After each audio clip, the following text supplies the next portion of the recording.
শুনেন মঞ্চ থেকে দিব, তার বাইরে যে যদি কিছু করেন, একে অপরের দিকে তাকান, অন্যদিকে মনোযোগী হন, তাহলে আপনারা বঞ্চিত হবেন। আমরা এসেছি কোরআন থেকে কথা শুনতে, ঠিক কিনা বলেন? এখানে আমাদের সময়ের দাম আছে। অনেক হাই প্রোফাইল পার্সোনালিটি এই স্টেজে বসে আছেন। আপনাদের এই পুলিশ সুপার থেকে শুরু করে, ডিসি থেকে শুরু করে, তারপর থানার ওসি থেকে শুরু করে, সিটি কর্পোরেশনের অফিসার থেকে শুরু করে, all are engaged in this program. So it's not easy job, এটা বুঝতে হবে। সবার কোঅপারেশন ছাড়া এত বড় পাবলিক প্রোগ্রামকে সাকসেসফুলি, পিসফুলি অর্গানাইজ করা সম্ভব না। আমি শেষবারের মতো এই যে এই পাশে আমার প্রিয় কলেজের টুকরা যুবক ভাইদের বলবো, তোমরা কষ্ট করে একটু আজকের 1 ঘন্টার জন্য একটু বসে যাও।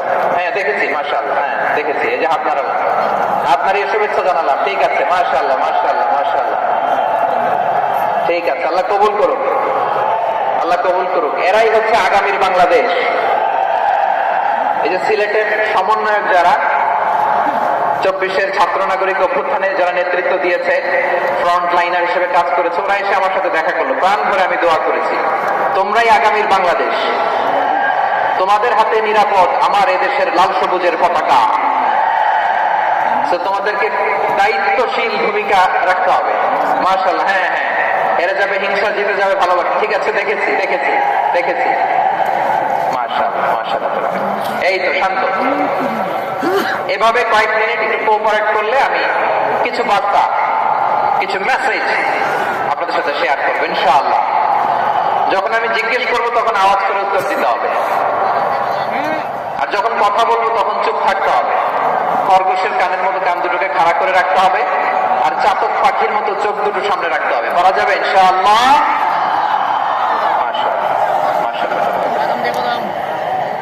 আমি অত্যন্ত সৌভাগ্যবান, ইটস মাই প্লেজার,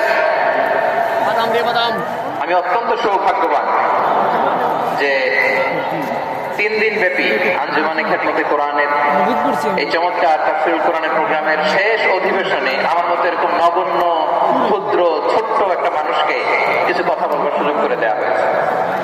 আমি আপনাদের সবার প্রতি অত্যন্ত কৃতজ্ঞ হচ্ছি, শুকরিয়া জানাচ্ছি। আমি আরো সৌভাগ্যবান এজন্য যে জি জি যে এই জায়গা থেকে আমি আর আওয়াজ শুনবো না, হাতও দেখাতে হবে না, একেবারে সাইলেন্ট। আমি আরো সৌভাগ্যবান যে আমি অত্যন্ত নগণ্য, ক্ষুদ্র একজন কোরআনের ছাত্র হয়ে কোরআন থেকে যা বুঝেছি, এই কথাগুলো যখন দেশ থেকে দেশান্তরে যেখানেই যাই শোনাবার জন্য লক্ষ লক্ষ দিনী ভাইরা সেখানে উপস্থিত হয়, আলহামদুলিল্লাহ। এবং যারা আসতে পারেন না, এরকম কোটি কোটি বনি আদম পরবর্তীতে সোশ্যাল মিডিয়ার কল্যাণে তারা কথাগুলো শোনেন, আলহামদুলিল্লাহ। আবার এমনও অনেক আছে যারা আমাদেরকে পছন্দ করেন না, তারাও ডায়েরি, খাতা কলম নিয়ে, মোবাইল নিয়ে, ল্যাপটপ খুলে আমাদের আলোচনা শোনেন। আমি তাদেরকেও ভালোবাসি, কারণ আমার স্লোগান হচ্ছে, হেরে যাবে ওদের হিংসা, ষড়যন্ত্র, জিতে যাবে আমাদের ভালোবাসা। যারা আমাদের বিরোধিতা করে, আমাদের ব্যাপারে ঘৃণা ছড়ায়, তাদের জন্য আমাদের বুক ভরা দরদ আর ভালোবাসা আছে না নাই? কারণ ভালোবাসা দিয়ে যা জয় করা যায়, কঠোরতা দিয়ে তা পারা যায় না। তো যারা বিরোধিতার জন্য আমাদের আলোচনা শোনেন, তাদেরকে ওয়েলকাম। যারা আমাদের আলোচনা আউট অফ কনটেক্সট নিয়ে এক জায়গার মাথা আর এক জায়গার লেজ জুড়ে দেন, তাদেরকে ওয়েলকাম। গত সপ্তাহে আপনারা জানেন, খুলনা বিভাগের প্রোগ্রাম আমি দিয়েছিলাম যশোরে, আদ্দিন ফাউন্ডেশনের উদ্যোগে। তো যশোরের প্রোগ্রামের এক ভিডিওর পেছনে আমাদের কিছু দিনী ভাইরা 6 বছর আগের এক অডিও ব্যাকগ্রাউন্ডে জুড়ে দিয়ে বিভ্রান্তি ছড়ানোর জন্য সোশ্যাল মিডিয়াতে ছড়িয়ে দিয়েছে। তো তাদের প্রতি আমাদের কোনো রাগ নাই, ক্ষোভ নাই, তারা হয়তো দিনই টাকাটা থেকেই করেছে, কিন্তু তারা হয়তো বুঝতে পারে না এই যে রিসেন্ট আলোচনার ভিডিওর পেছনে 6 বছর আগের অডিও জুড়ে দেওয়া, এটাকে বাংলায় বলে প্রতারণা। কি বলে? প্রতারণা, ধোঁকাবাজি। এখনকার আলোচনার ভিডিও আর ব্যাকগ্রাউন্ডে এডিট করে লাগিয়েছে 6 বছর আগের অডিও, এটা প্রতারণা বলে, ধোঁকাবাজি বলে। আর বিশ্বনবী বলেন, মান গাশানা ফালাইসা মিন্না, the person who deceives us is not among us। যে আমাদেরকে ধোঁকা দেয়, সে আমাদের অন্তর্ভুক্ত নয়। বিশ্বনবীর এই হাদিস তারা মনে রাখে না। এই জন্য শুধু বিশ্বনবীর প্রতি সাল্লাল্লাহু আলাইহি ওয়াসাল্লামের প্রতি সেরেফ ভালোবাসা আপনাকে বাঁচাতে পারবে না যদি বিশ্বনবীর আদর্শ আপনি গ্রহণ না করেন। তার জলজান্ত প্রমাণ আবু তালেব বিশ্বনবীকে অনেক ভালোবেসেছেন আলাইহিস সালাতু ওয়াস সালাম। পলিটিক্যাল শেল্টার, ফিনান্সিয়াল শেল্টার, সব ধরনের শেল্টার তিনি দিয়েছেন, কিন্তু বিশ্বনবীর আদর্শ মানেন নাই। মুক্তি মিলবে? হ্যাঁ, আওয়াজ করে বলেন, আবু তালেবের কি মুক্তি মিলবে? তাহলে সেরেফ ভালোবাসা আপনাকে বাঁচাতে পারবে। ভালোবাসার পাশাপাশি বিশ্বনবীর আদর্শকে মেনে নেওয়ার দরকার আছে না নাই? তো যারা এই সমস্ত কাজ করেন আমাদের ভাইরা, তাদের জন্য আল্লাহ তাআলার কাছে আমরা হেদায়েতের দোয়া করি। আবার আমি দেখেছি আমার গত সপ্তাহের যশোরের আলোচনার একটা লাইনকে কেন্দ্র করে আমাদের অনেক রাজনীতিবিদ বন্ধুরা অনেক ক্ষুব্ধ প্রতিক্রিয়া দেখাচ্ছে। ওই কথাকে নিজেদের গায়ে টেনে, নিজেদের গায়ে মেখে ওনারা ক্ষুব্ধ হয়েছে। প্রিয় ভাইয়ের, আমি বলেছিলাম যে একদল খেয়ে গিয়েছে, আরেক দল খাওয়ার জন্য রেডি হয়ে আছে। তো এখানে কি আমি কোন দলের নাম বলেছি? বাংলাদেশে 48টা প্রায় নিবন্ধিত রাজনৈতিক দল, কোন দলের নাম আমি বলিনি। কথাটাকে আমি জেনারেল রেখেছি। দায়ীদের বৈশিষ্ট্যই এটা, দায়ীরা জেনারেলি কথা বলে, যার যেই মেসেজ নেয়ার তারা সেখান থেকে নিয়ে নেয়।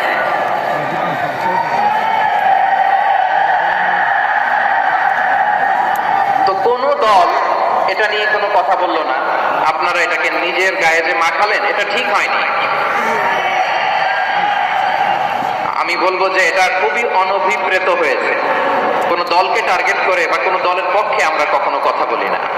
আমরা কোরআনের পক্ষে কথা বলি, ইসলামের পক্ষে কথা বলি, ঠিক কিনা বলেন? তো একটা জেনারেল কথাকে যদি আমার রাজনীতিবিদ বন্ধুরা নিজেদের গায়ে মাখেন, ক্ষুব্ধ প্রতিক্রিয়া জানান, এতে করে সাধারণ জনগণের কাছে একটা নেগেটিভ মেসেজ যাবে ওনাদের ব্যাপারে। এটা হোক আমরা চাই না। এদেশের যত এই যে আমার ভাইয়েরা, এই যে আমি এই যে কথা বলতেছি, সাদা টুপি, ও আচ্ছা আচ্ছা, চলে যাবেন না? একটু জায়গা দিয়ে দেন ওনাকে।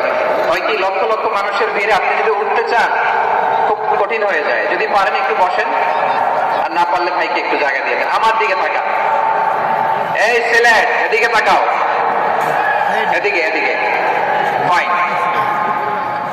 তো আমার প্রিয় রাজনীতিবিদ বন্ধুদের আমি বলবো, কথাটা ছিল ভেরি জেনারেল, এটা নিজেদের গায়ে মাখানোর কোনো দরকার নাই। আমরা এই যে এক্সিস্টিং যে রাজনৈতিক চর্চা, এটা থেকে আমরা বেরিয়ে আসতে চাই। আমরা চাই না এদেশে চাঁদাবাজি, দখলবাজি থাক, ঠিক কিনা বলেন?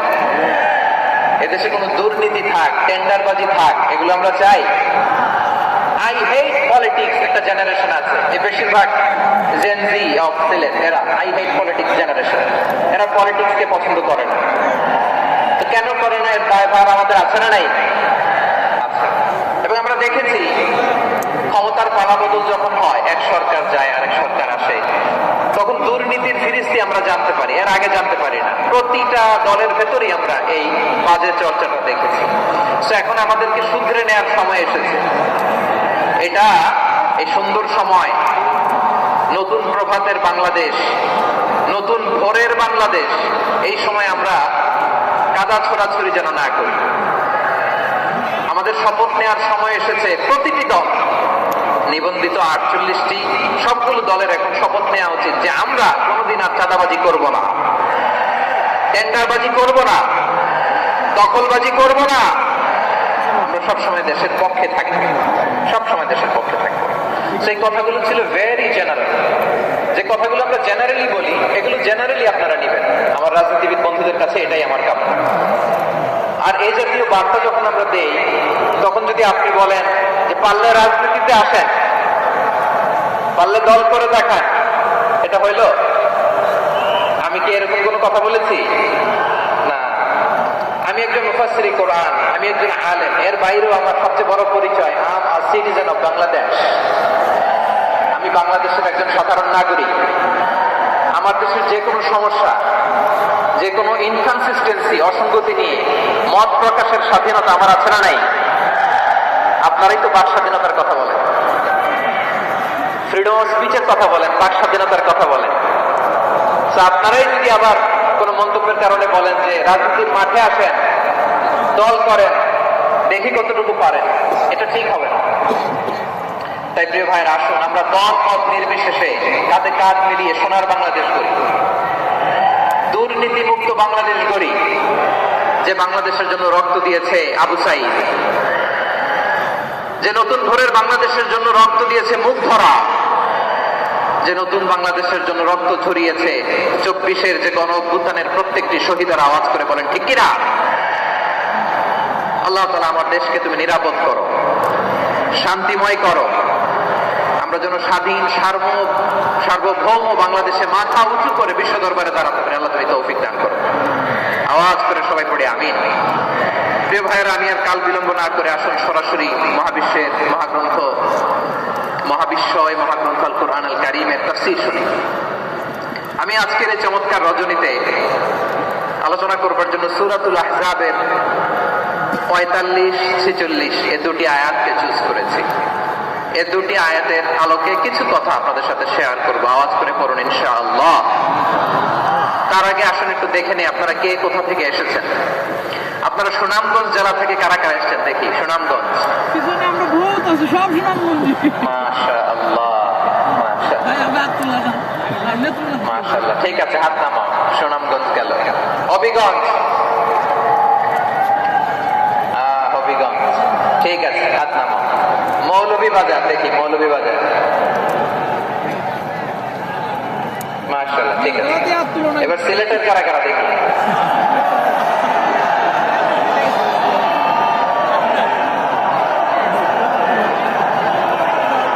মাশাআল্লাহ মাশাআল্লাহ, বক্কা বক্কা, ঠিক আছে ঠিক আছে, মাশাআল্লাহ মাশাআল্লাহ, I like it, I love it, মাশাআল্লাহ। সুনামগঞ্জ, হবিগঞ্জ, মৌলভীবাজার, সিলেট। সিলেটের এই 4 জেলার বাইরে থেকে কারা কারা আসছেন দেখি। মাশাআল্লাহ, অন্যান্য অনেক জেলা থেকে আমার বাইরে আসছে। আল্লাহ সবাইকে কবুল করুন। আজকের এই প্রোগ্রামকে, এই তাফসীরুল কোরআন মাহফিলকে আমাদের নাজাতের ওসিলা বানায়। 3 দিন ব্যাপী দেশের প্রথিত যশা অত্যন্ত বিজ্ঞ প্রাজ্ঞ ওলামারা যে সমস্ত আলোচনা, দিক নির্দেশনা এই মঞ্চ থেকে আমাদের জন্য রেখেছেন, আমরা যেন সেগুলোর উপর আমল করতে পারি। আল্লাহ তৌফিক দান করুন। প্রিয় ভাইয়েরা, বড় গ্যাদারিং, অনেক বড় শোডাউন, জনপ্রিয়তা, এগুলো আমাদের উদ্দেশ্য না। আমাদের উদ্দেশ্য হচ্ছে আল্লাহর সন্তুষ্টি। সিলেট, আওয়াজ করে বলো, আমাদের উদ্দেশ্য কার সন্তুষ্টি? আল্লাহর সন্তুষ্টি। ওইটা যদি পাই যথেষ্ট, আলহামদুলিল্লাহ আলহামদুলিল্লাহ। আসলে আমরা আমাদের নিয়তকে খালেস করে নিই। আমরা যা শুনবো আমলের নিয়তে শুনবো, নিজের জীবনকে পরিবর্তনের জন্য শুনবো, ঠিক কিনা বলেন? ইনশাআল্লাহ। আমি মেহরবানি করে এই যে ডান দিকে আমার ভাইদেরকে অনুরোধ করবো, আপনারা মেহরবানি করে চুপ থাকবেন। অনেক এলইডি আছে, এলইডি, হ্যাঁ দেখেছি দেখেছি দেখেছি দেখেছি। কোনো এক্সকিউজ দেওয়া যাবে না, এটা নাই ওইটা নাই, এরকম কোনো কথা হবে না। এলইডিতে আমরা দেখবো ইনশাআল্লাহ। প্রিয় ভাইরা, সূরাতুল আহজাবের 45 এবং 46 নম্বর আয়াত আমি তেলাওয়াত করেছি, যেখানে আল্লাহ তাআলা বিশ্বনবীর 5টি বৈশিষ্ট্যের কথা বলেছেন। কয়টি? সবাই বলুন আওয়াজ করে, কয়টি? 5টি বৈশিষ্ট্যের কথা আল্লাহ তাআলা এই আয়াতটিতে উল্লেখ করেছেন। বিশ্বনবী সাল্লাল্লাহু আলাইহি ওয়াসাল্লামের জীবনী, ওনার বায়োগ্রাফি নিয়ে কথা বলাটা দুষ্কর, কারণ এটার কোনো শেষ নাই, কুল নাই, কিনারা নাই, বিয়ন্ডলেস, বাউন্ডলেস, বটমলেস। সুবহানাল্লাহ বলেন। কারণ তিনি তো এমন নবী যিনি হ্যাঁ বললে এটা শরীয়তে হালাল হয়ে যায়। নবীর মুখ দিয়ে যদি বের হয় হ্যাঁ, নাম, ইয়েস, তাহলে এটা হালাল, ঠিক কিনা বলেন? এ নবীর মুখ দিয়ে যদি না বের হয় যে না, নো, তাহলে এটা শরীয়তে হারাম হয়ে যায়। কেমন নবী আমরা পেয়েছি, যিনি হ্যাঁ বললে হালাল, না বললে হারাম, যিনি সাবাবা, এই আঙ্গুলি উপরের দিকে উঁচু করলে চাঁদ ভেঙে 2 টুকরা হয়ে যায়, যে নবী জমিন থেকে পা উঁচু করলে আল্লাহর আরশে মেরাজে চলে যায়। যে নবীকে বাদ দিলে কোরআন বোঝা যায় না, কারণ এই নবীর উপরই কোরআন নাযিল করেছে কে? এই নবীকে বাদ দিলে হাদিস বোঝা যায় না, কারণ হাদিস তো এই নবীর মুখনিসৃত পবিত্র বাণী। সুবহানাল্লাহ পড়ে। এই নবীকে বাদ দিলে জান্নাত চেনা যায় না, কারণ জান্নাত তিনি চাক্ষুষ দেখে এসে আমাদেরকে মেরাজ শেষে বর্ণনা করে শুনিয়েছেন। এই নবীকে বাদ দিলে জাহান্নাম চেনা যায় না, এই নবীকে বাদ দিলে আমার রবকে চেনা যায় না। ঠিক কিনা বলে? তো বিশ্বনবীর 5টি বৈশিষ্ট্যের কথা আল্লাহ তাআলা এই সূরাতে উল্লেখ করেছেন। আল্লাহ রাসূল সাল্লাল্লাহু আলাইহি ওয়াসাল্লাম যখন মক্কাতে দাওয়াত দিচ্ছিলেন, মক্কার কুরাইশরা নানাভাবে রাসূল সাল্লাল্লাহু আলাইহি ওয়াসাল্লামকে কষ্ট দিচ্ছিল, নানাভাবে ট্যাগিং করছিল, মিথ্যা অপবাদ দিচ্ছিল। কখনো কখনো তারা বিশ্বনবীকে বলছিল মিথ্যাবাদী, কাযযাব। কখনো বলছিল যে তুমি হচ্ছে জাদুকর, সাহির। কখনো বলেছে শায়ের, মুহাম্মদ তুমি কবি। কখনো বলেছে কাহিন, মুহাম্মদ তুমি গণক। এবং কখনো বলেছে মুহাম্মদ তুমি হচ্ছে মাজনুন, মানে পাগল। আওয়াজ করে সবাই বলে নাউযু বিল্লাহি মিন যালিক। তাহলে বিশ্বনবীকে মৌলিকভাবে এই 5টি অপবাদ দিয়েছে। আমার কলেজের টুকরা সিলেটের ভাইরা, বিশ্বনবীর ব্যাপারে মিথ্যা অপবাদ মৌলিকভাবে দিয়েছে কয়টি? 5টি। বলেছে তুমি মিথ্যাবাদী, বলেছে তুমি গণক, তুমি কবি, তুমি পাগল, তুমি জাদুকর।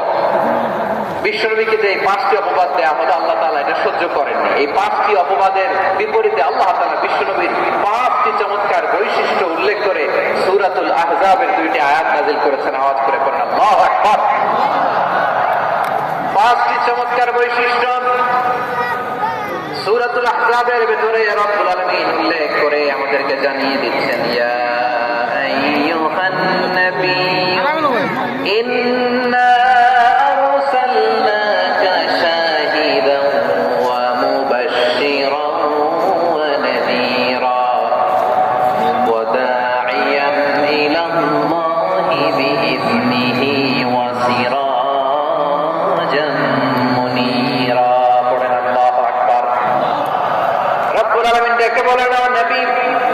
নিশ্চয় আমি আপনাকে সাক্ষ্যদাতা রূপে প্রেরণ করেছি, সুসংবাদদাতা রূপে প্রেরণ করেছি, সতর্ককারী রূপে প্রেরণ করেছি, আল্লাহর দিকে আহ্বানকারী রূপে প্রেরণ করেছি, আর আলো দানকারী চেরাগ রূপে, প্রদীপ রূপে প্রেরণ করেছি। পড়েন সুবহানাল্লাহ।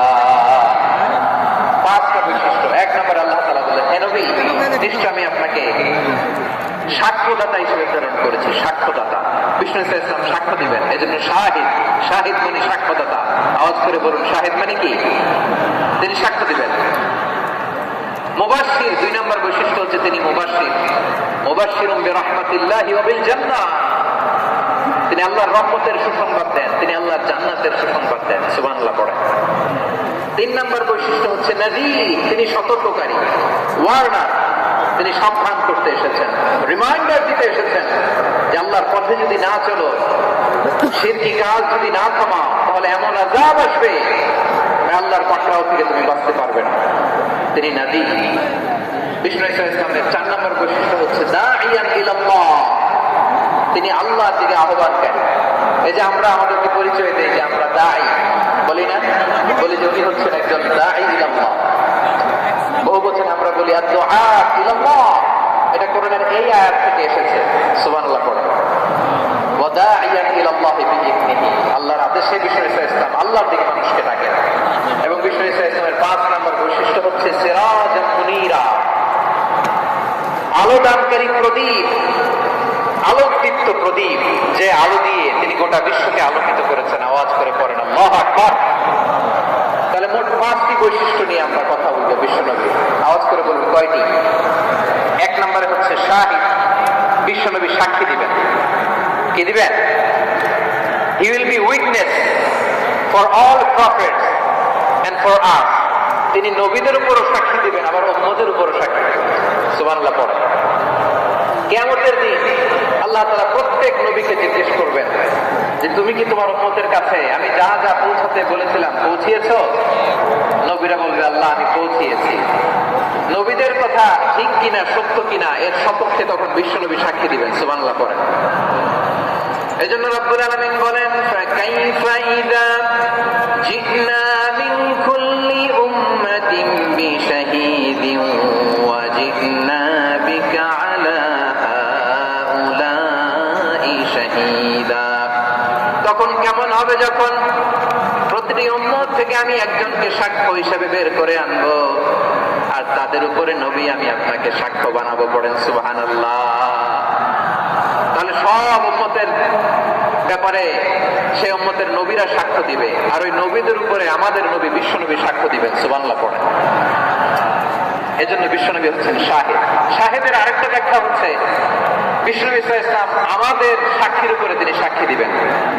তিনি নবীদেরও সাক্ষী, আবার আমাদের উপর উম্মতের উপরও সাক্ষী। সুবহানাল্লাহ পড়েন। রব্বুল আলামিন বলেন ওয়াকাযালিকা জাআলনাকুম উম্মাতান ওয়াসাতান লিতাকুনু শুহাদা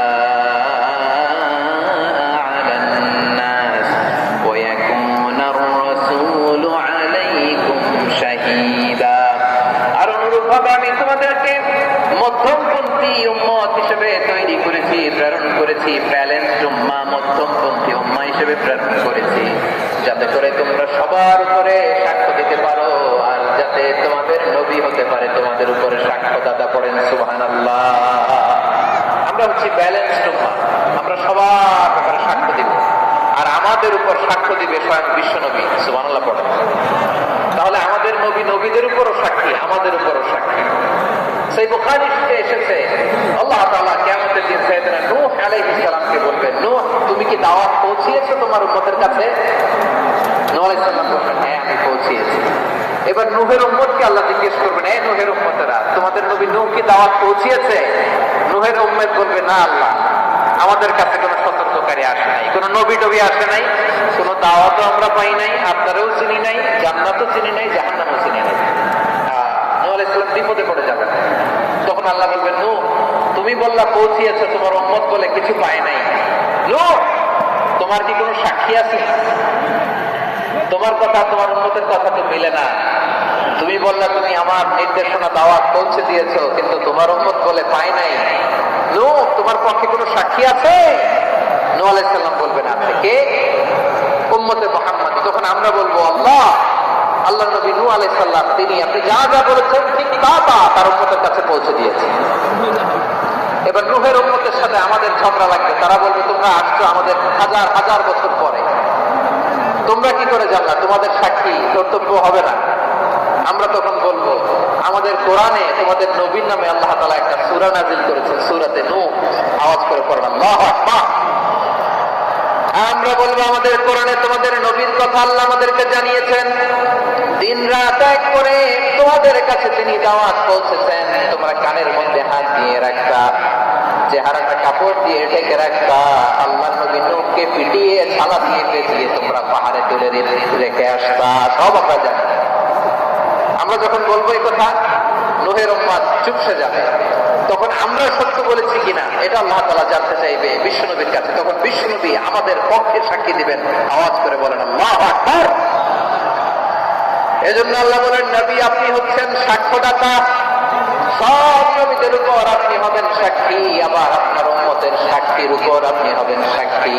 তার মানে নবী গো, কিয়ামতের কঠিন ময়দানে আপনি হবেন রাজ সাক্ষী। বিশ্বনবী কি সাক্ষী? আওয়াজ করে বলেন, রাজ সাক্ষী, সব সাক্ষীর বড় সাক্ষী। এজন্য বিশ্বনবীকে আল্লাহ তাআলা প্রথম যে বৈশিষ্ট্যটা দিয়েছেন সেটা হচ্ছে শাহিদ। তিনি সাক্ষ্যদাতা, witness for all messenger of God and for all of us. সুবহানাল্লাহ পড়ে। তাহলে এক নম্বর বৈশিষ্ট্য বুঝতে পেরেছেন? বুঝতে পেরেছেন সবাই? মাশাআল্লাহ। এদিকে কি ভাই, এই যে জেনজি অফ সিলেট,